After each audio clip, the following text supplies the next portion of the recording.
Uh, Good morning, everybody. I'm here in Egypt looking for clues from archaeology to gain a better understanding of the context of the Shemot story. So I've been digging around here, and I'd like to share with you some of the major finds that can shed light on the background of this history. My major question today is going to be focused on one thing, which is the date of the Exodus story. And there's two options: the 16th century BCE, that means around 1550, or the 13th century BCE. These are the two major dates that historians have proposed. And let's look at the evidence for and against each one. And through that, I think we'll learn a lot of other interesting related things about the background of the Shemot story. So a little background about Egyptian history. It's funny when the New Kingdom is in 1550 BCE, right? That's how ancient this civilization is. The Old Kingdom going way before that. So we're going to focus on the later period within this. The Second Intermediate and the New Kingdom is actually going to be our main focus.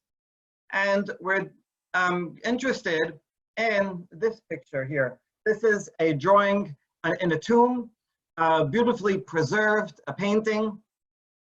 And this shows a group of Semitic people that are going to Egypt around 1900 BCE. Now you can, if you look carefully, you could probably tell who are the Semitic people and who are the Egyptians. How could you tell? Any clues? We don't see the picture, Rabbi. We just see all the people attending. Oh, sorry.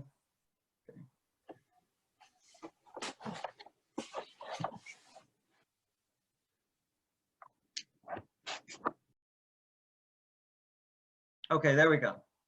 Oh, sorry, then you didn't see these slides. All right, 16th century or 13th century. And we're dealing with here the later period of Egyptian history. And okay, so here's the tomb picture. Now you see it? Who's who? Semitic people going to Egypt in around 1900 BCE. These are the Egyptians. Which one? The top. Okay, so you can tell the Egyptians because they have a goatee, usually a fake goatee, and their hairdo, and they are walking barefoot, and just have this kind of skirt on. Whereas the Semitic peoples are wearing sandals, they have beards, and they have patterned clothing. Ketonet Pesim. Very good. So it's easy to tell that these are the Semitic people that are going down to Egypt. Now, why are they going to Egypt? Well, it could be for various reasons. We know that there were Semitic peoples going to Egypt for several centuries, 19th, 18th, 17th, 16th, they're going to Egypt.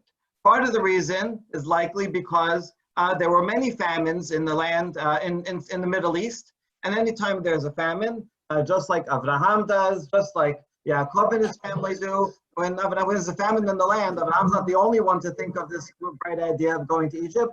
Lots of other people are as well. And Abraham lives around this time, probably around 1800 BCE. And so these Semitic peoples are going down to Egypt, and often they stay. A tangent that's really fascinating is to look at what they're bringing with them. Can you tell from this picture what the Semitic peoples are carrying with them? What's that? They're sheep. Weapons. And Weapons. they're metal. This is a bow. Iron weapons. Iron workers. Here's a bow. Here's an arrow. Here's some kind of mace. And this? TV. Not a television. It's a lyre. It's a harp. And this over here on top of the donkey is a bellows. Anybody remember what a bellows is? Right? That you use to fan a fire. This is not just to have a fire to keep warm. This would be for a very hot fire that would be used for forging metal. In other words, they're bringing with them, here's another one. This is not a Sefer Torah.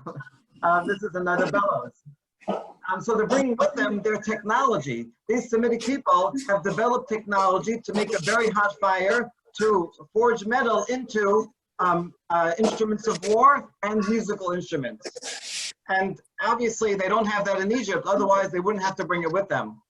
This is absolutely fascinating because it reminds us of a section in Shemot, Perek Daled, where the children of the family of Lemech, he has several kids, and they're the ancestor of those who dwell in tents amidst the herds. In other words, they are shepherds. We know that Bnei Israel are also shepherds. And in this picture, right, they're bringing with them their animals. And then it says that he has a brother, Yuval, Avi Kenan, Tofes Kinor ve'ugav, Metzila tubalkan lotesh kol cheresh nechol shitu barzel. These are the inventors of musical instruments, lyres and pipe, and forging implements out of copper and iron to make weapons. So this is quite fascinating that the very same items, 3 items that are mentioned here, that they are shepherds, musical instruments, and weapons of war. When we look at this cave drawing, those are the 3 things that this Semitic people are bringing with them to Egypt. So this is almost like a picture of what was going on before photography, someone painted. So this is very accurate. Okay, so now that we know, June, you have a question? Yeah, I'm just wondering, in Shemuel, we read about the Philistine were the only ones with the iron. So can you explain what I'm missing here? How did we know how to use iron and make Good question. weapons? Well, Philistine are also Semitic people. So in other words, the people that lived in the Middle East are the ones that have it. The Egyptians don't have it, well, at least not yet. So this is not, the people coming here, they're not called Jewish people. There's no Jewish people yet. This is a whole conglomeration, including Abraham and some of his friends and some of the other groups, maybe some of his enemies, right? Lots of different groups from the Middle East, from around the area of Israel, where they're dependent on rain, where there aren't great rivers to rely on. If there's a bad rainy season, many people would go to Egypt. Some people might go back home, and many people would stay in Egypt. Okay, that's step number 1. Now, once that happens, we have more and more people going to Egypt, and they're known as the Hyksos. Hyksos is an Egyptian word that means foreigners or immigrants. They're Semites of all different nationalities and related languages that come to Egypt from the 18th century, and they become so numerous, they actually set up a capital of their own government in Avaris in the north, called Lower Egypt, because the Nile travels northward, and they set up their own king and then moved to Memphis in 1674. In other words, these foreigners become so many, so numerous, that they're able to actually overthrow the indigenous Egyptians and take over the northern half of the country. They controlled Lower Egypt, for first just the Nile Delta, and then the entire north. And they are in power for 100 or 200 years, until a pharaoh, an indigenous pharaoh from the south named Ahmose, defeats them in 1550 BCE. So here's a little bit more, right? Here's the Nile Delta up here, and the pyramids. This is where I am right now, as you can see from my background. And this is where they set up. Here's, this is not quite life-size, so this one's a little bit better. And so here's where they set up their capital in Memphis. And so they control the entire north. Here's the word Hyksos. It means foreign rulers in Egypt. Here's an amulet that says the name of a Hyksos, one of the Hyksos kings. So we know that this is what the Egyptians called these people. And here is the battle to kick them out. It started by Sekenerne, the brave, and you can see why he's called the brave. He must have run right into the battle, right at the front. And here is his skull that is preserved, and you can see the axe holes in his skull. So this guy was really brave and gave up his life for the cause. His son took over and finally liberated Egypt, northern Egypt, from these foreign rulers from the Semitic Hyksos. And so this is a statue of Ahmose here on the bottom in 1550. Okay, so now this is a story that we know from Egyptian sources. And as we read this, I'm sure a lot of you are thinking, well, this sounds familiar. And in fact, we have yet another tomb painting. And this is Ahmose here on his chariot. And now he learned how to, he figured out how to use bows and arrows. He's on his chariot and he is chasing out the Semites. And you can see again with their dress, the people with these blue and yellow robes with a lot of hair. Those are the Semites, those are the Hyksos, and he is shooting them, he is trampling them over with the Egyptian horses and carriages. And here is a river, and you can see the Hyksos, the Semites, falling down and drowning and being trampled in this river. Okay, so quite amazing to have this in this live picture. And we have all the hieroglyphics here. If you've ever been to the Brooklyn Museum, you know they have a whole big section of mummies and Egyptian tombs and hieroglyphs. I took my kids once when they were little, and I told them, no, hieroglyphs are pictures. Why don't you try to read them? And so they're reading them and making up stories as they go along. And then I turn around and I see there's a whole crowd behind me. They're all amazed that my little kids know how to read hieroglyphs. So that was a lot of fun. All right, so if you read that, you'll see that this is describing the scene, describing the story. All right, well now with this in mind, it doesn't take a huge genius to say there seems to be something in common between the story in Exodus, Genesis and Exodus, and the story of the Hyksos as depicted in these cave drawings, in these tomb drawings. And the first one to make this connection, well, even it was Josephus, and as Josephus was not even the first one, he's quoting an older Egyptian historian named Manetho.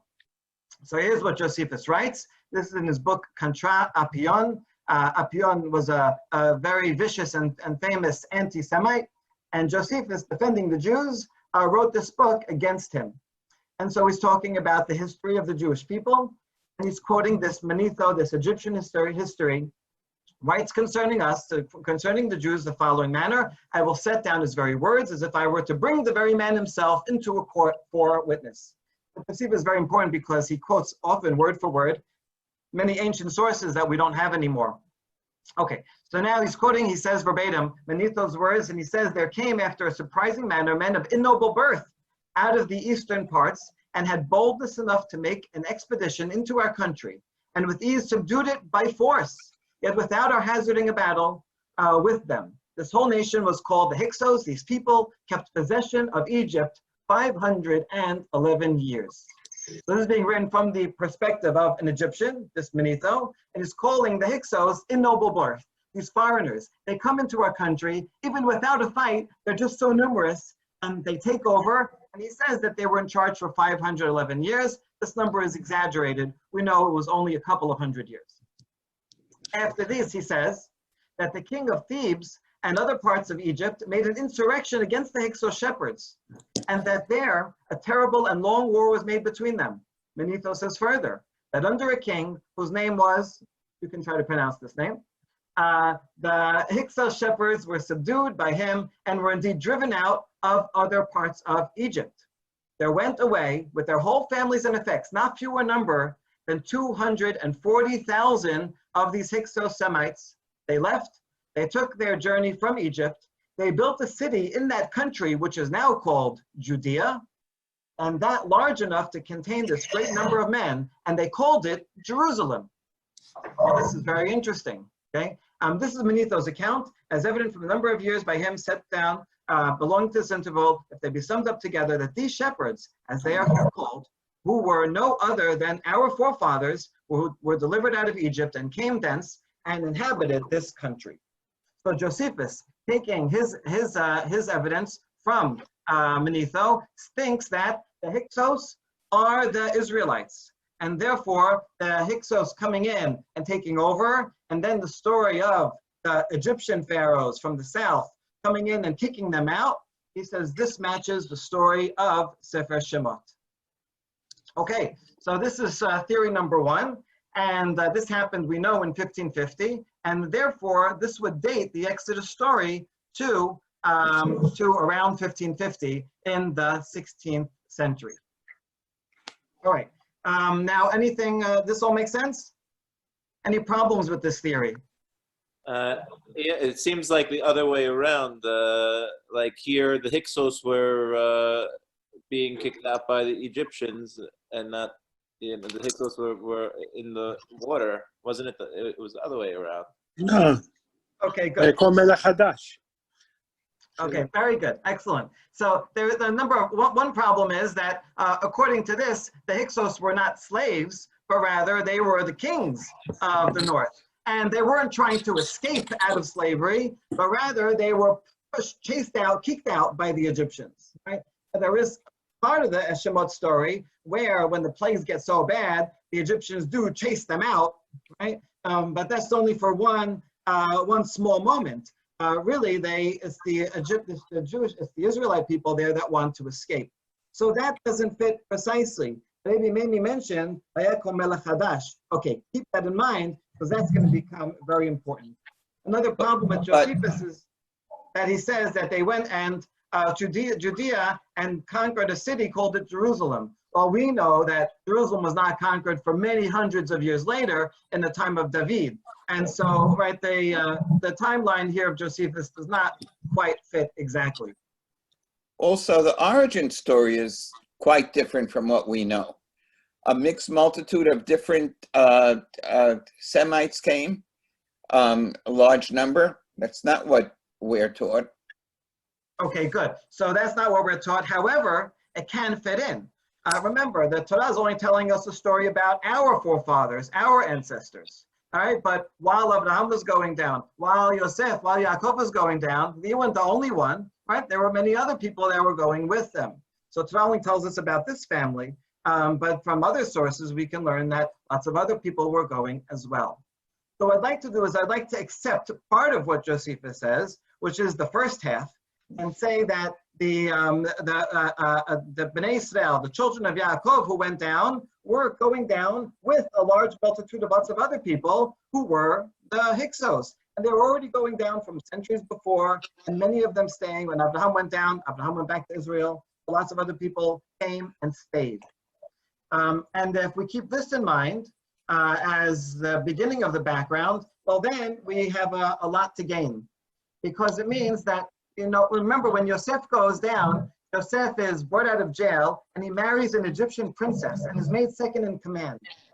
Well, how likely is it that an indigenous pharaoh would allow the second in command to be a foreigner from an enemy nation, and that they would allow him to marry an Egyptian princess? This doesn't seem so likely. However, if the pharaoh himself was a Semite, was a Hyksos pharaoh, which it was in that time, and then he sees this Yosef, who's promising and talented, he says, well, come and be second in command, because they are of the same ethnicity, the same origin, and so he could marry an Egyptian princess. But then why would the background in the 16th century makes sense for the beginning of the story. And then when we move on a little, we know that, okay, 1550, the Hyksos are kicked out. Was every last one of them kicked out? Not likely. Probably there were many that remained behind. And what happened to those people who remained behind? The children of Yaakov, Bnei Israel, were among those people. Okay, so there was, I don't know how many, right? But let's say hundreds of thousands of Semites in Egypt, and most of them got kicked out. Some of them remained behind. Those who were kept behind, maybe by force, or what would happen to them when Ahmose, when the new dynasty comes up, who are indigenous Egyptians? Well, certainly they would not look kindly at these remaining Semites, these foreigners who had once taken over. They would certainly enslave them. And so here we get to Ebi Meimi's pasuk, right? Vayekom Melech Hadash. What do you mean a new king? Why was this new king all of a sudden have a different policy? and have different attitude towards these Semitic people.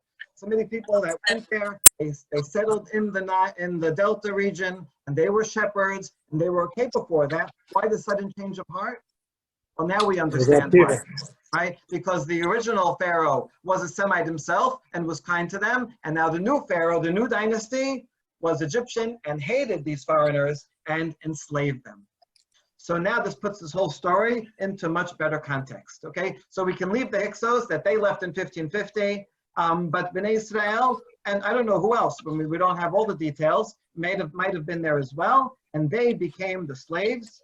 And this makes a lot of sense, because when we look in Shemot's story at what they did, they built the cities, the store cities of Pitom and Ramses. We can go and we can dig up these cities. We know exactly where they were, and we know when they were occupied and when they were active. The city of Ramses was built by and for Ramses II, who reigned from 1279 to 1213. It did not exist before that. It did not exist in the 16th century. It only was used in the 13th century. It was used for a couple of hundred years and then was not used afterwards.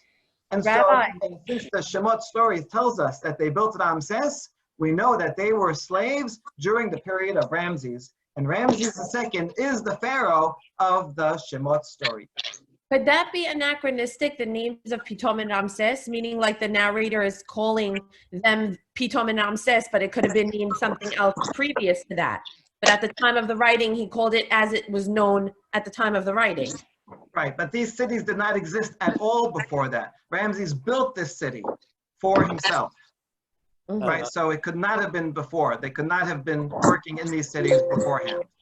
Is it possible that Moses, like the name Amos, is like an Egyptian name? He grew up in an Egyptian house, like somehow, like he would have been affiliated with the Egyptian. I mean, he was affiliated with the Egyptian royalty.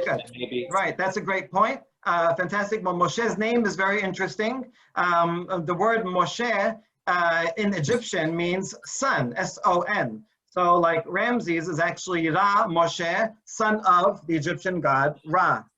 And so when Bat Paro finds this little baby, she didn't speak Hebrew, right? She spoke Egyptian. She found the baby and called it my son. In other words, she's adopting the baby, okay? So she calls him Moshe. The Torah makes a play on words and says, Moshe, min hamayim mishitihu, right? Because the Egyptian word for Moshe happens to also sound like the Hebrew root to draw out. And so Moshe means, well, if it was really from Hebrew, his name should have been Mashui, which means drawn out, the one who was drawn out.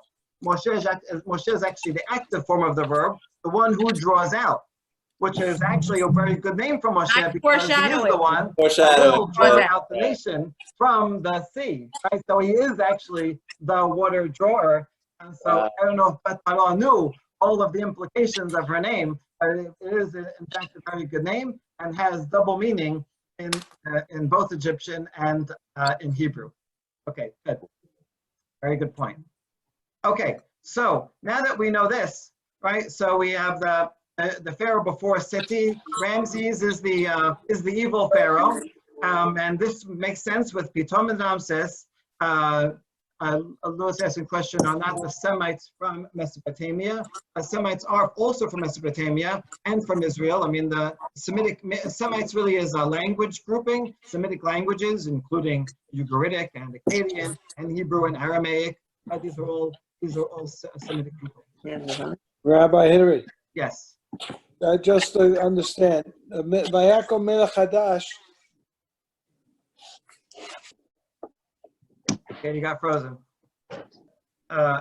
Okay, when you come back, you can ask a question. The pharaoh after his name is Merneptah. He's the pharaoh following Ramses II, and this is something absolutely fascinating. Merneptah, we know something about him because of this stele. This is Merneptah's tomb right here, and he created this stele, this victory slab. This is their PR, showing all the great things that Merneptah did during his reign. And if you know a little bit about hieroglyphics, anything with a circle is a proper name. And let's try to read this. Uncle Sammy, you want to read it?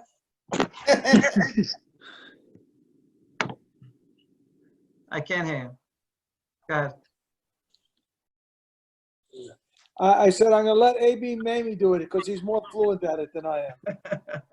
And what do you want to ask before, Uncle Sam? What's that? What did you want to ask before? I didn't hear your question. Oh, when we say Vayakom Melech Hadash, it's really a period of 250 years that they're covering between Hyksos leaving Melech Hadash and Ramses. Absolutely, and that makes perfect sense. They were, how long were they enslaved for? 210. Right, for something like that long. So Yeah, Vayakom Melech Hadash might be the original, but then they're slaves for many pharaohs for a couple of hundred years. And I mean, the chronology is a difficult question. Comes up at every say that how long was Israel in Egypt? Was it 400 years or 430 years or 210 years or something in between? So I don't want to get into the exact, those Read exact dates. the hieroglyphs if you want. No, I'm You joking. can read them? I can't, but I have a feeling this is the one that says that Israel is. It's no more. Very good. Okay, so Merneptah Steele says as follows: the princes are prostrate saying peace. No one is raising his head among the 9 bows.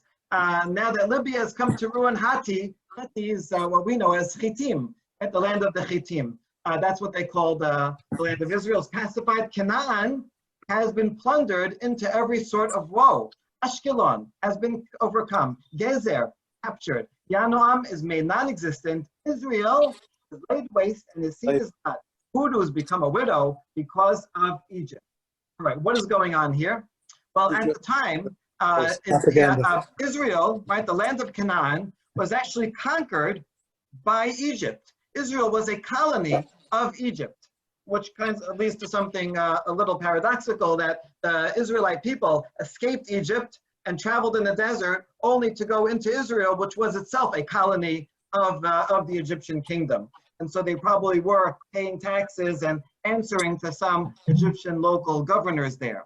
Although not as strong, they weren't enslaved, and so there was still a lot of independence, these independent city-states that eventually Israel was able to conquer. But they were still battling the Egyptians. So this Merneptah, when he goes in, he writes his victory stele, and this is the first time the name Israel is mentioned outside of Tanakh. In other words, if we didn't have Tanakh, what would we know? This is it. This is the first time the name Israel is mentioned, and of course it's to mention that Israel is no longer, Israel is destroyed. Okay, it's probable that he's boasting and exaggerating his victory, but here's what is absolutely fascinating. All in hieroglyphics, every name has a marker also to say what that name of. And Ashkelon, Gezer, and Yanoam have a marker to say that this is a city that he was conquered. However, the word Israel has a marker to say it's not a city, but rather a nomadic people. It means when this was written in 1209 BCE, right? And remember, if Exodus was around 1250, that's when Ramses was, and then they traveled in the desert, and they're in Israel. They haven't settled down yet. They don't have their own cities yet. They're still called a nomadic people, but they're known as an entity called Israel. And there's some battle, and Merneptah claims that he destroyed them. Obviously, he didn't destroy them because we're still here to speak about it, and he isn't here to speak about it, right? But he still boasts about it. And so while we can see this is an exaggeration, this is still very significant because it gives us an absolute date that Israel exists, and they're in Israel, and they must have only recently gotten there because they're still called a nomadic people.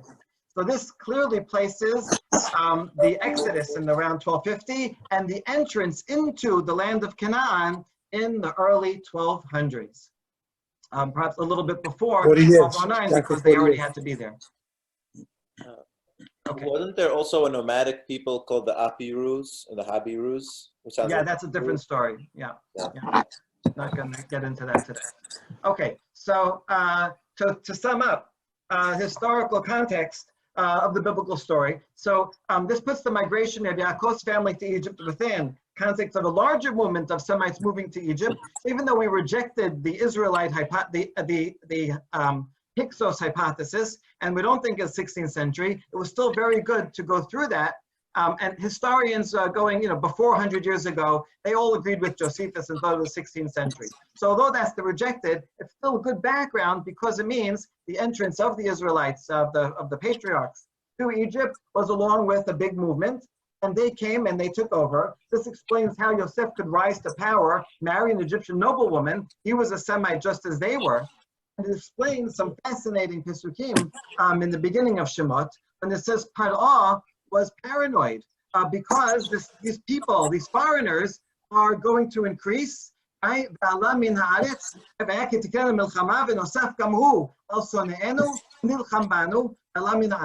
says, if there was a war against an enemy nation, right, these people, these foreigners will become too many, they will become a fifth column, they will join our enemies, and they will kick us, native Egyptians, out of the land. Why was Paro so paranoid about these immigrants kicking out the Egyptians from the land?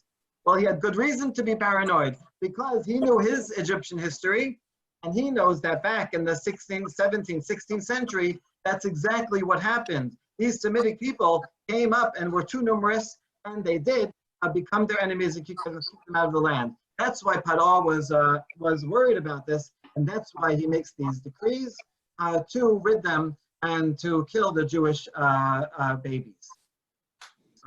Okay, so I think that if we look at all told, the archaeology, there's nothing specific in the archaeology record that mentions Moshe or any of the specific conversations or details. However, the archaeology does set up the background, set up the context that we can understand the wider picture of people coming in, becoming enslaved, and how they would have left. And the story is complementary and fits in and gives us a bigger picture. Okay, I'd like to end with a couple of really just absolutely fascinating things. One is to go back to this picture. And as we think about the second half of the holiday and Kiryat Yam Suf and the Egyptians being drowned, right? We think of this picture which depicts these Semitic people being trampled and drowned by horses and chariots of the Egyptians. And this is precisely what the threat was in Sefer Shemot. And so the great miracle is the opposite of what happened to these Hyksos, which is that the sea split, Bnei Israel were saved, and the Egyptians that got what was coming to them, and they're the ones that drowned. What they tried to do to the Israelites happened to them.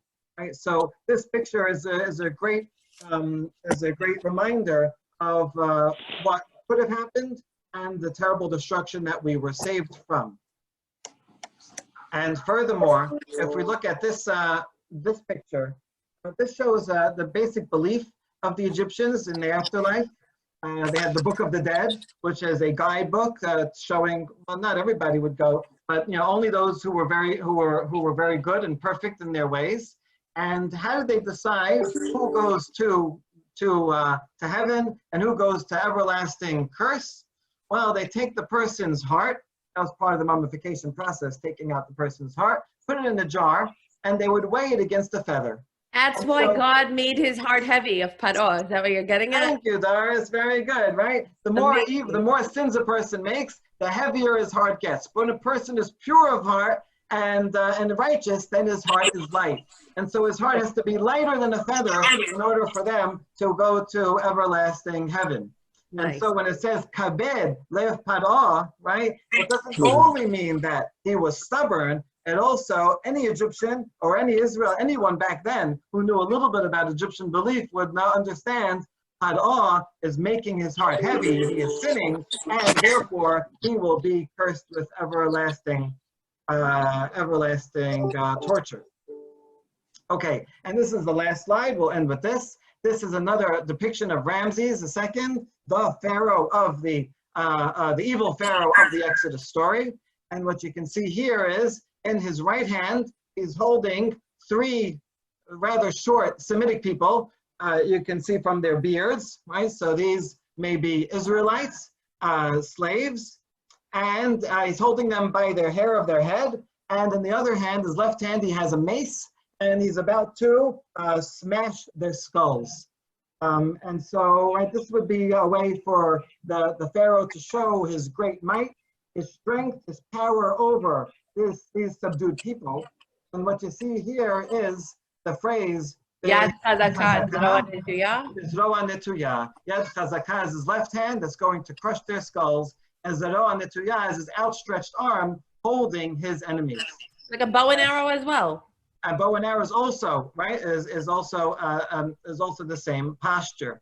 And so with that in mind, we see that whenever the Torah says that Hashem conquered and destroyed the Egyptian pharaohs on their gods and their beliefs, and it says again and again, B'yad chazaka u'bezroa netuya, this phrase is meant to remind us of the very thing that Paro wanted to do against us.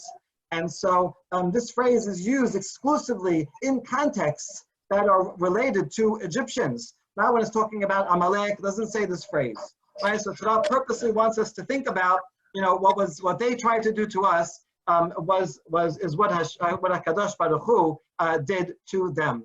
And so it brings to life so many of the details of the Shemot story, and really kind of fills it in so that we can see it in 3D, see it in color, and literally, right, with having these depictions and the story of the background of everything that happened. And I hope that this tour of archaeology enhances our understanding and our appreciation of the history, as well as the great miracles and great providence Kadosh Baruch Hu did for our ancestors back then, and may continue to shower his blessing upon us and upon all of the world as we celebrate the rest of Pesach. Amen. Thank you so much, and I'm happy to hear any comments and questions. I think Rabbi, Dr. Shammai had something. For years, I heard that it was 1330. I think in Hertz, it's mentioned 1330 and several other places. You don't think there's any validity to that? 1330. I mean, this is I think the common that for the last 100 years. This is the common dating. The 1330 or yours? The 1250? 1200s. 1200s. Yeah, I mean, you can make it a little bit earlier or a little bit later, because there's room to play, if you want to make it exactly 40 years, you can within this window, there's room to maneuver. Rabbi, I have a question. What do you think of the article from Joshua Berman?